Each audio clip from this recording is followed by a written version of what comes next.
Back in 1995, the average American home went for about $120,000, which works out to roughly $240,000 today.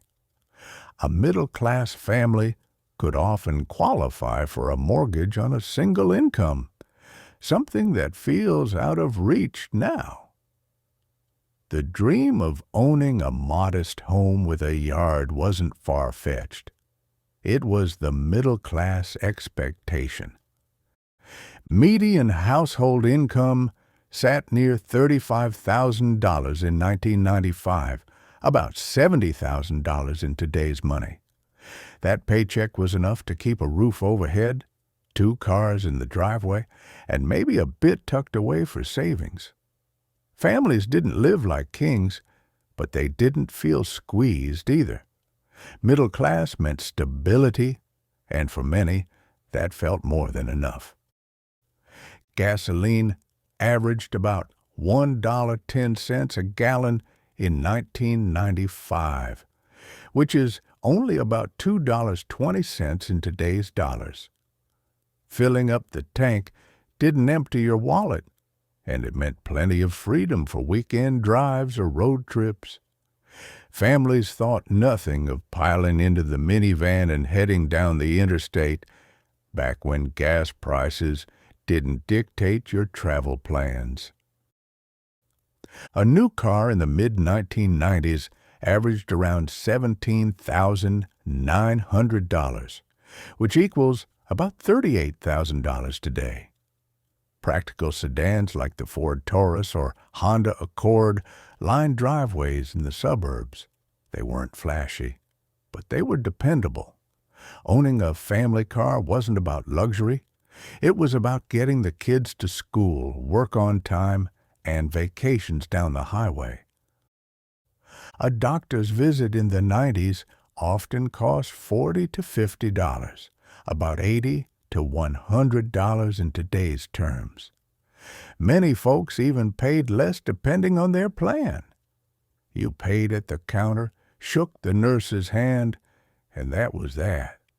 No endless bills, no mystery charges, no online portal passwords, just a visit, a check, and you were done. Long-distance phone calls still carried a price tag, averaging 10 to 15 cents a minute. That's about 50 cents to $1 today. Calling cards and those 10-10-3-2-1 commercials promised cheaper rates, but folks still kept conversations shorter than they wanted. Talking with relatives across the country felt special. You counted the minutes, not the megabytes. Renting a 2-bedroom apartment in 1995 set you back about $550 a month, or $1,100 in today's money. Most middle-class families could handle that without too much strain. Renters might not have had a backyard, but they had space for a family table and a living room couch, and that counted for something solid in those days.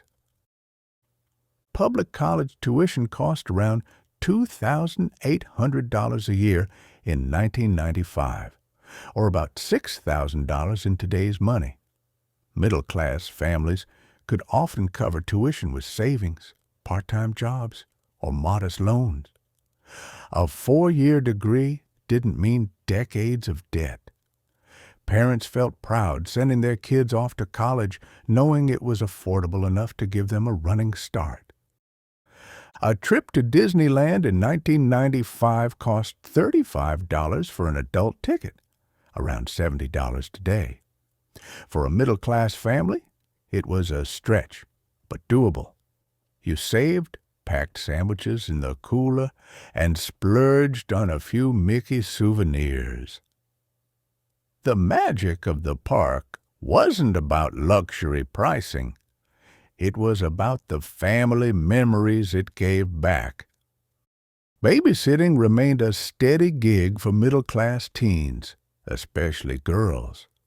A Friday night meant board games, popcorn, and a little cash left on the kitchen counter. Rates weren't high, but they added up. Parents trusted the neighbor's kid, and teens learned responsibility while getting spending money. Babysitting was as much a rite of passage as it was a job. Childcare ran about $4,600 a year in 1995, which equals nearly $9,700 today. It was already one of the pricier middle-class expenses, but still nothing like the staggering $1,500 to $2,000 per month bills families face now. Mortgage rates floated around 7 to 9% through most of the 1990s. Sure, that was higher than today's recent lows, but houses were far cheaper. People grumbled about the interest, but the payments didn't consume their entire paycheck. Middle-class families managed to buy homes, pay the note, and still live without the crushing burden of today's prices. Internet access in the early 90s often cost $9.95 a month for just 5 hours, with extra charges after that. By 1996, AOL shifted to $19.95 for unlimited use, and suddenly the floodgates opened. Middle-class families filled their homes with the sound of dial-up tones and the thrill of hearing, "You've got mail," for the very first time. Groceries stayed steady. In 1995, bread was about $1.25, milk $2.85 a gallon, and eggs $1 a dozen. That's about $2.50, $5.70, and $2 in today's money. Families could stock the fridge without spending half their paycheck. Supermarket trips filled carts with basics and treats alike, and no one walked out shaking their head at the receipt. A movie ticket cost about $4.35 in 1995, which works out to around $9 today. Families could catch a Friday night film without having to budget for it. You'd buy a big tub of popcorn, grab a soda, and settle into those creaky seats. Movies were an affordable night out, not the kind of splurge they've become. A McDonald's value meal in 1998 went for around $4.50, equal to about $8.50 today. It felt like a full treat. A burger, fries, and a drink in that red cardboard tray. Families on the go leaned on fast food as a quick dinner solution, affordable enough that no one thought twice about pulling into the drive-thru. A first-class stamp cost 29 cents in 1991, which equals about 65 cents today. Mailing letters was still part of everyday life. Bills, birthday cards, invitations. The mailbox stayed full. A roll of stamps sat in every kitchen drawer, and you never thought twice about licking one and sending off a note to a friend or relative. VHS rentals cost $2 to $3 at Blockbuster. On Friday nights, families lined the aisles, debating between action flicks and comedies, picking out snacks by the counter. It was a ritual. Movies, candy, and maybe a late fee you'd grumble about on Monday. For middle-class families, it was affordable entertainment, and nothing beat that little thrill of Be Kind, Rewind. A classic Thanksgiving dinner for 10 people in 1995 cost just under $30, which is about $60 in today's dollars. Turkey, potatoes, pies, and cranberries all came together without draining the wallet. Families gathered around crowded dining tables, football humming on the TV in the background. The holiday felt less commercial, more about food, family, and the blessing of being together. Middle-class style in the 90s had its own uniform. Brand-name polo shirts, Gap khakis, and starter jackets marked you as in. You didn't need designer labels. You just needed the right mall finds. Kids strutted down hallways, logos proudly showing. It wasn't high fashion, but for a middle-class family, it was enough to feel sharp and in step. By the 1990s, many middle-class households had graduated from a single car to two.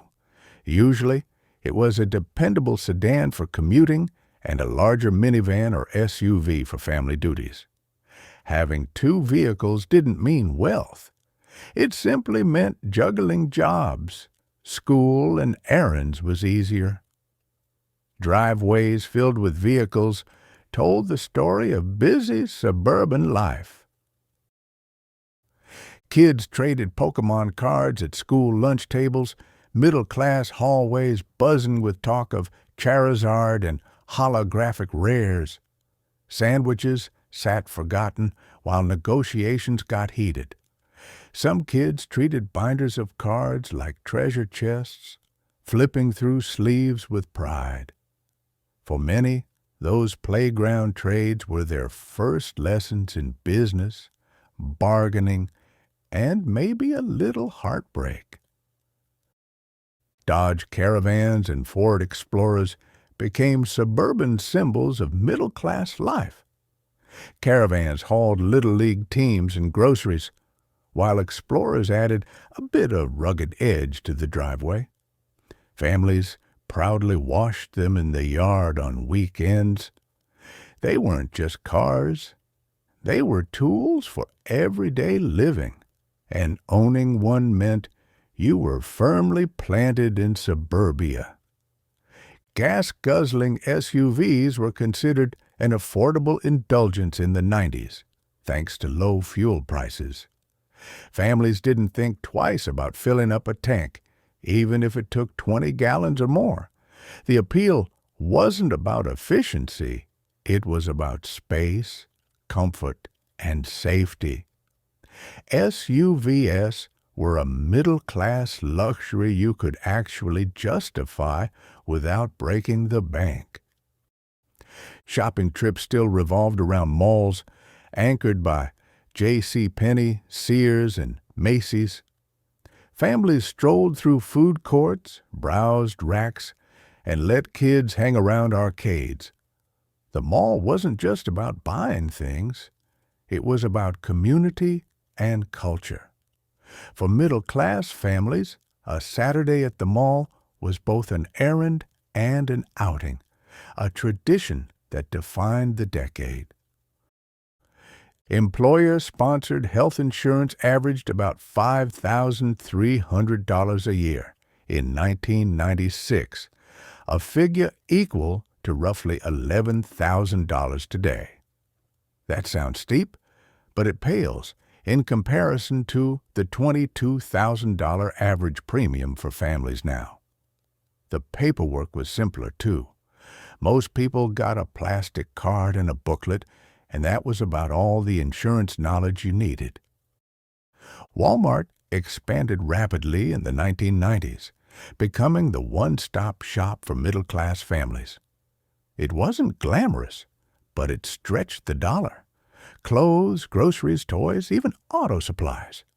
You could grab it all in one trip. For a budget-conscious family, Walmart symbolized convenience and savings. By the late 90s, it had changed how middle-class America shopped. Catalogs still filled mailboxes in the 90s. JCPenney, Spiegel, and Sears were thick enough to serve as coffee table books. Kids circled toys in bright marker, while parents flipped through appliances and clothing. It was shopping without leaving the couch. For middle-class families, the catalog was a reminder of what might be under the Christmas tree come December. Middle-class kitchens in the 1990s were stocked with Tupperware, crock-pots, and a new wave of bread machines. Every counter seemed to hold some gadget promising easier meals. Families embraced convenience, but still held on to tradition. Slow-cooked roasts, fresh bread, and neatly stacked leftovers filled homes. Those kitchens weren't about being fancy. They were about being functional and full. By the late 1990s, microwave ovens were in nearly every household. What started as a luxury appliance had become a middle-class necessity. Leftovers reheated in minutes, frozen dinners popped out piping hot, and popcorn bags filled family rooms on movie nights. The microwave may not have been glamorous, but for busy parents and hungry kids, it was indispensable. Hamburger helper and frozen TV dinners were budget-friendly staples of middle-class dining in the 90s. Families leaned on them for busy weeknights when soccer practice and overtime left little time for cooking. They weren't gourmet, but they filled bellies without emptying wallets. Every kitchen cupboard had a few boxes waiting, proof that convenience had carved out its place. Pizza delivery became a Friday night ritual. Families argued over Domino's or Pizza Hut, but everyone agreed it beat cooking. You'd call from a landline, wait 30 minutes, and hear the doorbell ring. The smell of hot pizza boxes filled the house, sodas cracked open, and the weekend felt official. Middle-class life had few luxuries as reliable as pizza night. Suburban cul-de-sacs in the 90s came alive with kids riding bikes, rollerblading, and playing tag until dark. Parents watched from porches, chatting with neighbors, confident their kids were safe close to home. Those quiet, looping streets became playgrounds without fences. It wasn't just geography. It was community, where middle-class families built friendships as naturally as kids pedaled down driveways. PlayStation, Nintendo 64, and Sega Genesis became defining luxuries of the middle-class living room. Families saved for months to put one under the Christmas tree, and kids gathered around glowing screens for hours of Mario Kart and Tekken. These consoles weren't just games. They were badges of belonging, proof that your family kept up with the times. Saturdays often meant Little League games and soccer fields. Middle-class parents filled minivans with gear, camp chairs, and orange slices, spending entire mornings cheering from the sidelines. Camcorders clicked on, whistles blew, and coolers sat under folding canopies. For kids, it was sport. For parents, it was pride. Weekend schedules revolved around those games, anchoring middle-class family life.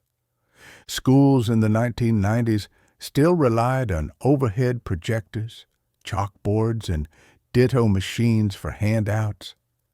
Teachers smelled faintly of chalk dust, and purple ink worksheets came warm off the press.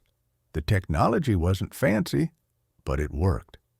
Middle-class parents trusted schools to teach the basics, and kids learned with tools that felt unchanged for decades, even as computers crept in. PTAS, bake sales, and fundraisers were staples of middle-class education life. Parents baked brownies, sold raffle tickets, and organized school carnivals. It wasn't about money alone. It was about showing up, being involved, and keeping the school community strong. The PTA meeting calendar was as important as any sports schedule. a reminder of how families invested in schools. College savings accounts weren't universal in the 1990s.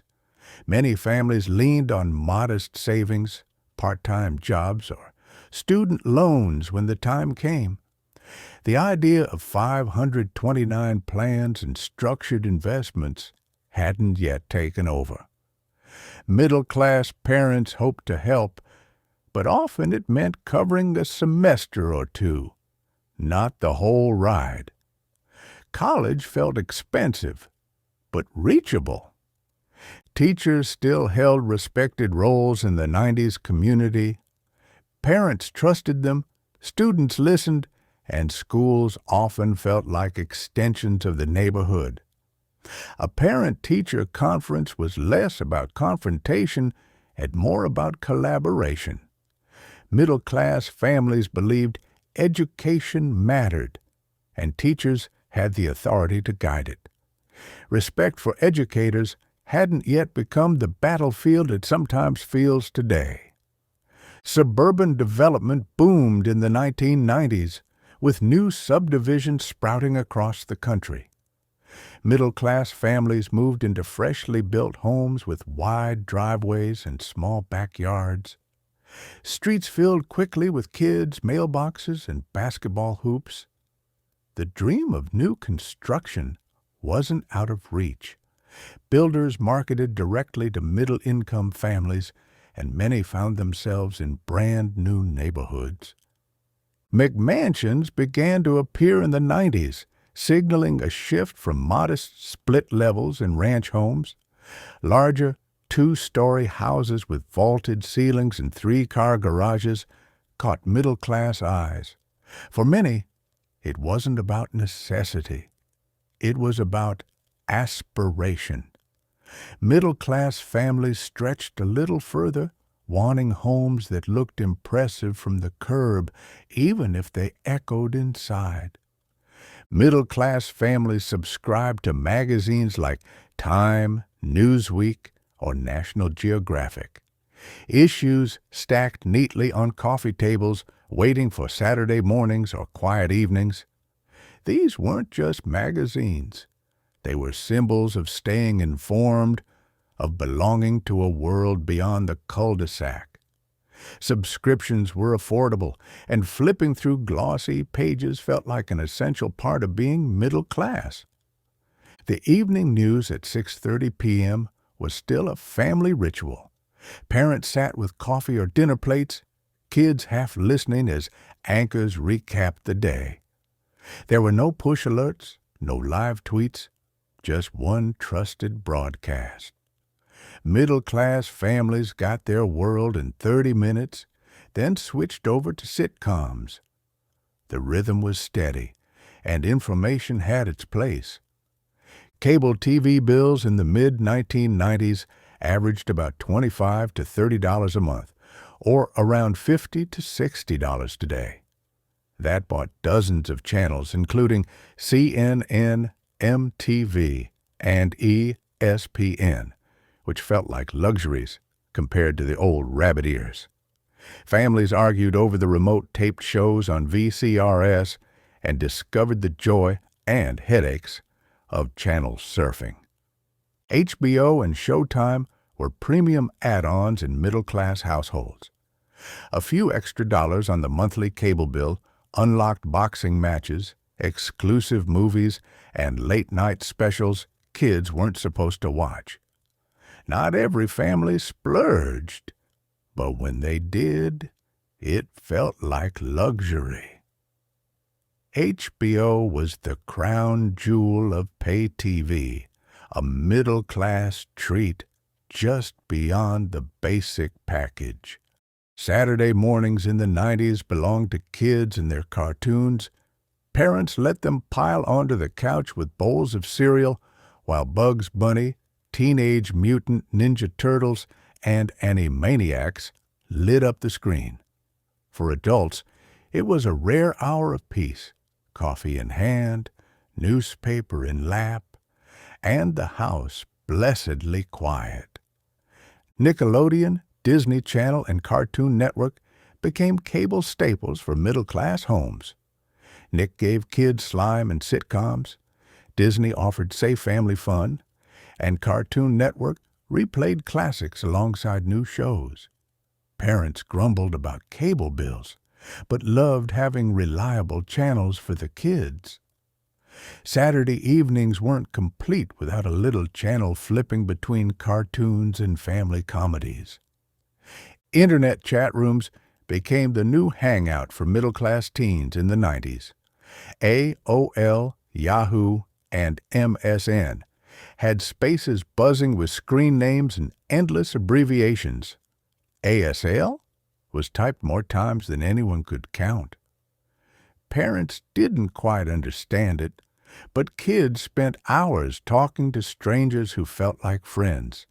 Glowing screens replacing the neighborhood streetlight hangouts. Before cell phones were affordable, middle-class kids relied on pagers. A beep and a number flashed across a tiny screen meant a call to mom, dad, or maybe a friend waiting by the payphone. Teens clipped them to their belts like status symbols. Looking back, it was all a little clunky, but in the 90s, a pager felt cool. AOL CDs flooded mailboxes by the mid-90s, promising 500 free hours of internet. Middle-class families stacked them by the computer, each one a golden ticket to dial-up screeches and chat rooms. Kids popped them into desktops like treasures, and parents sighed when phone lines got tied up.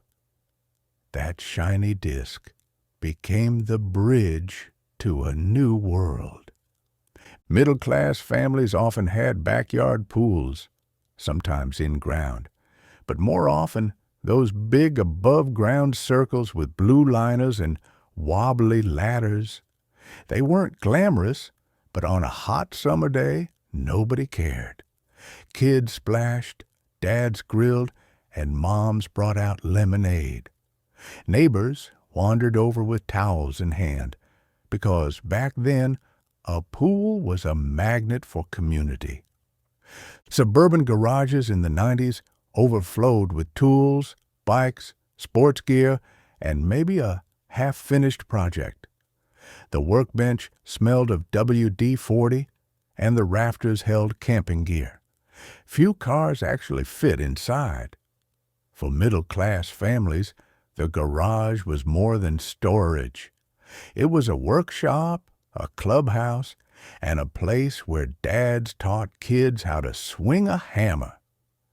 Middle-class vacations often meant Disney, the beach, or a trip to national parks. Families loaded minivans with coolers, road maps, and kids fighting in the back seat. Trips weren't fancy, but they were cherished. Sandy feet, disposable cameras, and souvenir T-shirts marked the memories. You didn't need luxury resorts. Middle-class summers were about shared experiences more than price tags. By the late 90s, budget airlines were giving middle-class families cheaper travel options. Southwest and others opened the skies to families who once stuck to road trips. Fares were low enough that a vacation flight became possible without maxing out credit cards. It wasn't glamorous flying, but it got you to the beach or grandma's house fast. 1-hour photo labs at Walmart and Walgreens were everywhere. Families dropped off rolls of film, paid a few bucks, and got back glossy stacks of pictures, often with double prints. Albums, frames, and shoeboxes filled with snapshots told the story of everyday middle-class life. Waiting an hour felt fast. Today, it seems downright patient. Middle-class kids carried JanSport backpacks stuffed with Lisa Frank folders and Trapper Keepers. Those binders squeaked when you opened them, decorated with wild designs and plastic sleeves filled with notes passed in class. Back-to-school shopping at Target or Office Max meant picking out fresh supplies. For kids, it was about showing off style as much as carrying homework. Levi's jeans sold for about $30 a pair in 1995, which is around $60 today. They weren't designer, but they lasted, and every middle-class kid seemed to own at least one pair. Paired with a flannel shirt or tucked into sneakers, Levi's were the great equalizer. Practical, affordable, and still fashionable enough to walk the school hallways with pride. Graduations in the 90s were often celebrated with backyard parties and potluck food. Folding tables sagged under potato salad, fried chicken, and sheet cake with the graduate's name in frosting. Neighbors and relatives gathered around snapping pictures on disposable cameras. No elaborate venues, no catering contracts, just family, friends, and enough food to feed the whole block. Parents kept envelopes of layaway receipts from Kmart or Walmart, especially during the holidays. Paying little by little, they eventually walked out with toys, clothes, or electronics without drowning in debt. For many middle-class families, layaway wasn't just a convenience. It was the only way to make Christmas morning shine. The envelopes tucked in kitchen drawers told the story. Christmas shopping for middle-class families in the 90s meant trips to Toys R Us and mall toy stores. Aisles of board games, action figures, and Barbie dolls stretched endlessly. Parents hid bags in closets while kids flipped through toy catalogs at home. The season felt magical, even if the budget was tight. For kids, the store itself was wonderland enough. Tamagotchis, Beanie Babies, and Power Rangers defined 90s toy culture for middle-class kids. These weren't luxury. They were everywhere, sold at mall stores, toy shops, and even gas stations. Parents often hunted for the hot item before shelves went bare. Whether digital pets or stuffed animals, these toys made Christmas lists longer and living rooms a little messier. Middle-class dads often subscribed to Sports Illustrated, while moms leaned toward Good Housekeeping or Better Homes and Gardens. The magazines stacked on coffee tables gave families a steady rhythm. Sports scores, recipes, decorating tips. They weren't just for reading. They showed what mattered in a household, from weekend games to keeping a tidy, comfortable home. Many middle-class families still shared just one bathroom in the 90s. Morning routines meant lines, knocks on doors, and negotiations over mirror space. Kids brushed teeth shoulder to shoulder while parents rushed for showers. It wasn't ideal, but families made it work. Somehow, everyone still got to school and work on time, even if tempers flared in the rush. Everyday phone tricks were second nature in the 90s. People used *69 to call back the last number and *67 to block caller ID. Middle-class homes didn't have smartphones yet, but they had these little codes memorized. It felt like high-tech magic then. Dialing a few extra numbers to either hide your call or satisfy your curiosity. By the 1990s, more middle-class homes had central air. No more sweltering nights with just fans or window units. The hum of the AC meant comfort was spreading across suburbia. It wasn't just a luxury anymore. It was expected.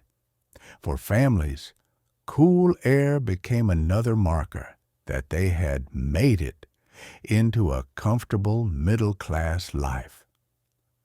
Columbia House and BMG CD clubs lured middle-class families with offers like 12 CDs for a penny, mailboxes filled with jewel cases of Garth Brooks, Mariah Carey, or Nirvana. Parents grumbled about hidden shipping costs, but kids built their music collections this way. Towers of CDs stacked in bedrooms and living rooms showed off a family's taste and budget. Leasing cars took off in the late 90s, letting middle-class buyers drive newer vehicles for lower monthly payments. Families swapped sedans or minivans every few years instead of holding onto them forever. It wasn't always the smartest long-term deal, but at the time it felt modern and manageable. Leasing gave middle-class driveways a steady refresh of shiny models. Many families financed vacations with modest credit card use, but balances stayed smaller than they do today. A trip to Disney or a week at the beach might sit on a Visa bill for a few months, but most paid it off before interest piled high.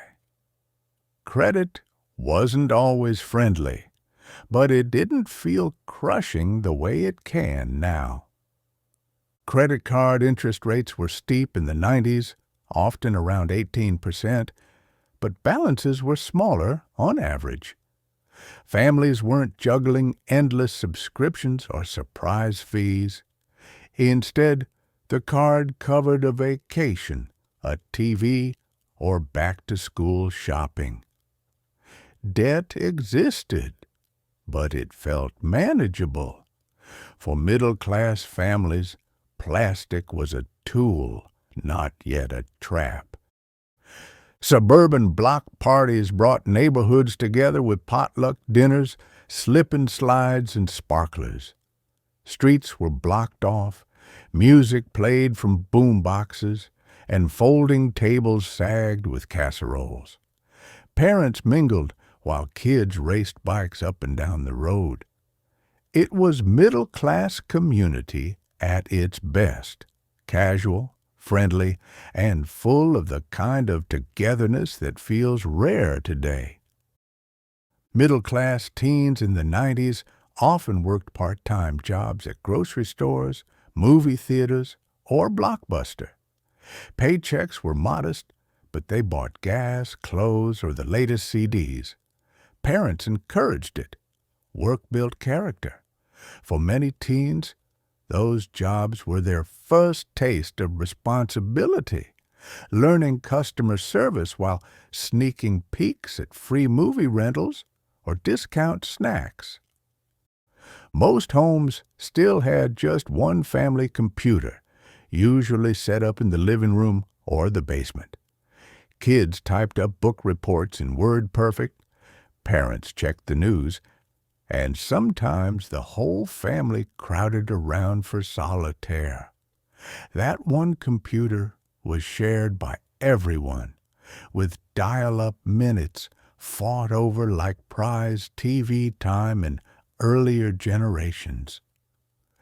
Camcorders were another middle-class investment in the 90s, costing $800 to $1,200 new, about $1,600 to $2,400 today. Parents lugged them to soccer games, birthday parties, and graduations. Every big moment was taped on wobbly VHS cassettes. Families knew the quality wasn't perfect, but it didn't matter. They were capturing memories that still sit in attics today. Compact disc players became standard in middle-class households by the mid-1990s. A decent stereo system cost around $200 to $300, equal to $400 to $600 today.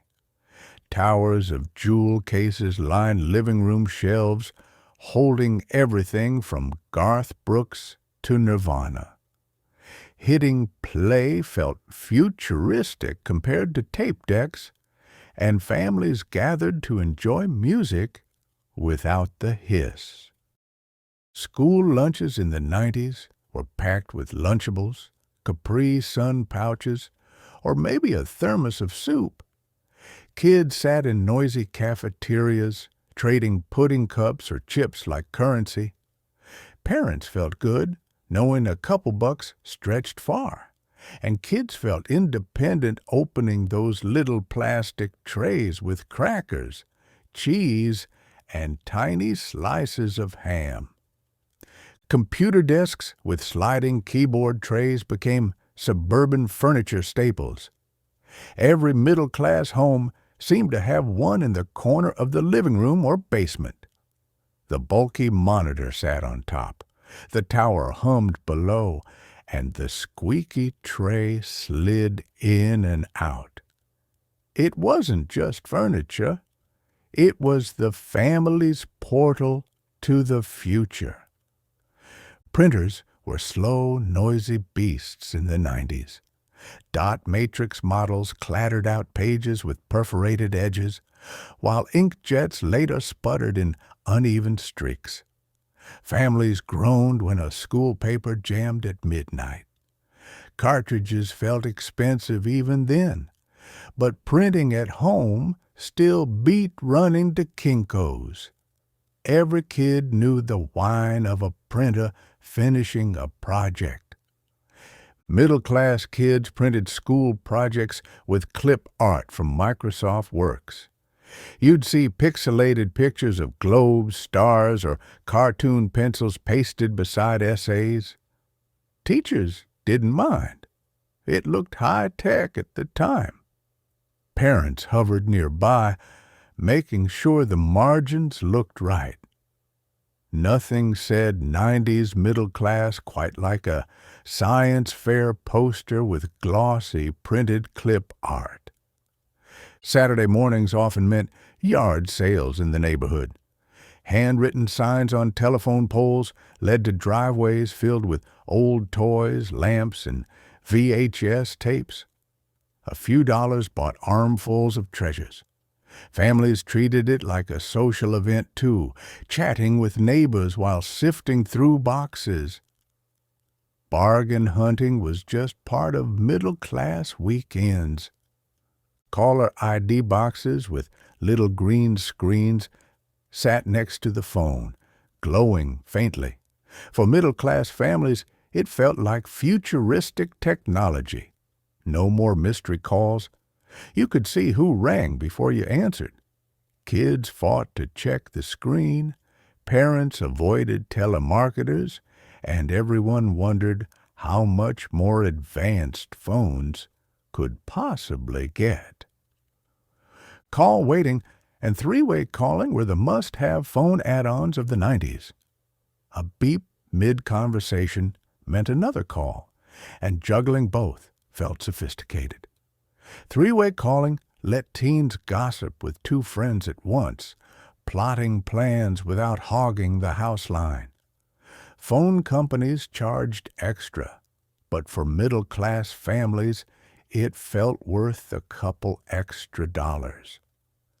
Middle-class families recorded TV shows on VCRS, carefully labeling the spines of blank tapes. Stacks of them lined living room shelves. Seinfeld, ER, and Friends preserved for later.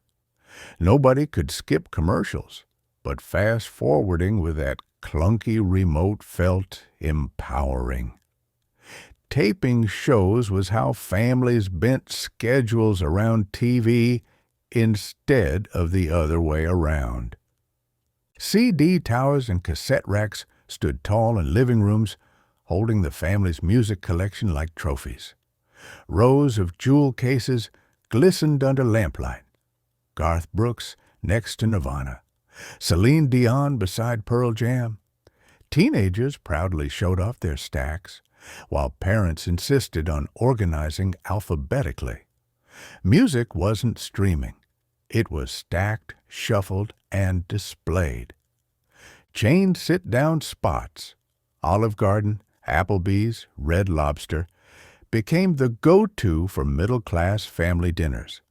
Entrees cost around $7 to $12 back then, approximately $14 to $24 today. Birthdays, report cards, even just a Friday night might mean breadsticks, bottomless salad, or cheddar biscuits. It wasn't fancy, but it was a treat, and everyone left full and happy.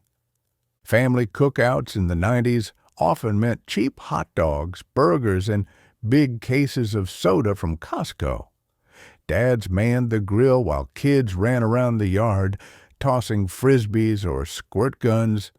Neighbors wandered over with potato salad or chips. Nobody worried about calories. It was about filling plates and making summer nights last longer. A Packard Bell desktop computer in 1995, complete with monitor and clunky tower, sold for about $1,500, nearly $3,000 in today's money. Families set them up in the living room or basement. It felt like a spaceship landed in the house. Word processing, dial-up internet, a few games. Suddenly, middle-class life had a new centerpiece. The Sony Trinitron was the pride of many living rooms. In 1995, one cost about $600, equal to around $1,200 today. It was heavy as a boulder, but the picture was clear and bright. Middle-class families gathered around that TV for prime-time shows, ball games, and Saturday morning cartoons, treating it as the glowing heart of the home. Nike Air Jordans were the crown jewel of 90s sneakers, running about $120 in 1995, approximately $240 today. Middle-class kids begged parents to splurge, and some managed to get a pair showing them off proudly at school. They weren't just shoes, they were status symbols, linking playgrounds to the NBA. MSN Messenger and AIM quickly became lifelines for middle-class teens. After dinner, they'd rush to the family computer, log on, and wait for the satisfying door creak sound of friends arriving online. Status messages, song lyrics, and cryptic away notes filled the screen. For kids, it wasn't just chatting. It was how friendships lived after school.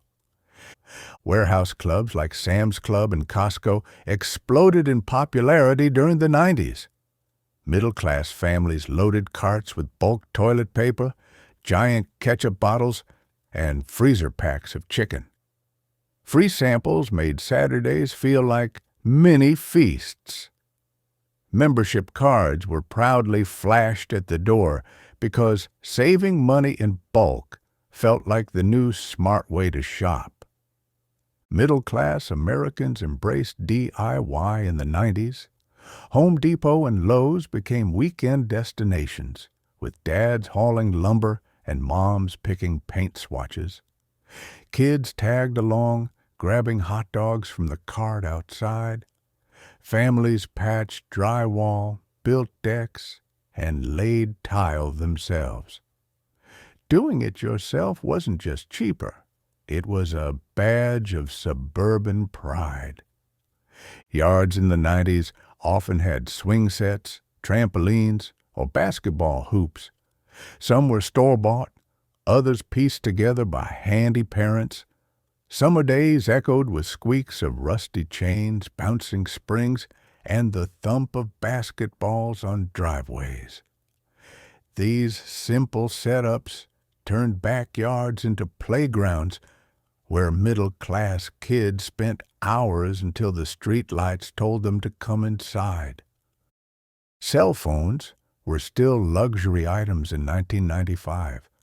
A Motorola flip phone ran nearly $1,000, about $2,000 in today's money. Most middle-class families didn't have one yet. Phones stayed on the kitchen counter, cords and all. The idea of carrying a phone in your pocket was something you saw in movies or in the hands of business executives. Cordless phones and answering machines were middle-class essentials.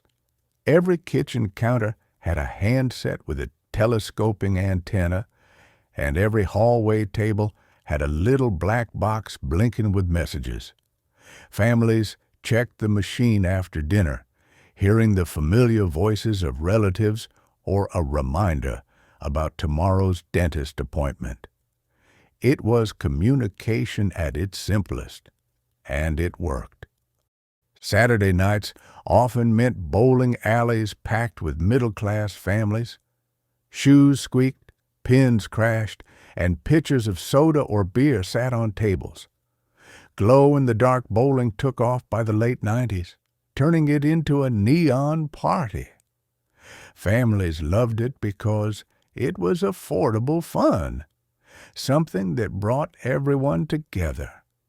Kids, parents, and sometimes even grandparents. Ice cream trucks still rolled slowly through neighborhoods, music jingling. Kids ran from backyards clutching quarters and dollar bills, lining up for bomb pops, choco tacos, or drumsticks. Parents didn't mind the interruption. It was part of summer. Hearing that tune drifting closer still brings back the feeling of a carefree evening in middle-class suburbia. The garage fridge was a middle-class staple, stocked with soda cans, juice boxes, and freezer pops. It kept the main kitchen fridge from overflowing, and it was always where kids ran after riding bikes or playing ball. That second fridge symbolized comfort. It meant you had enough to share, enough to store, and enough to treat the neighbor's kids, too. Many homes paid for a second phone line so the dial-up modem wouldn't block incoming calls. Parents hated hearing the screech of the modem tie up the line, especially when waiting on an important call. Adding a second line became the solution. For middle-class families, it was an extra bill, but also a sign that the Internet had truly arrived. Unlike later DVDs, 90s VHS box sets of TV shows only included 1 or 2 episodes per tape. Collecting a whole season was expensive and bulky. Middle-class families picked and chose favorites, often watching the same episodes again and again. Shelves filled with chunky plastic tapes, and rewinding before returning rentals became a universal chore. Drive-in theaters still hung on in small towns through the 90s, giving middle-class families a cheap night out. Parents packed blankets and coolers while kids climbed onto car hoods to watch the screen glow in the dark. Admission was just a few dollars a car. It wasn't fancy, but it was magic. A slice of Americana fading away,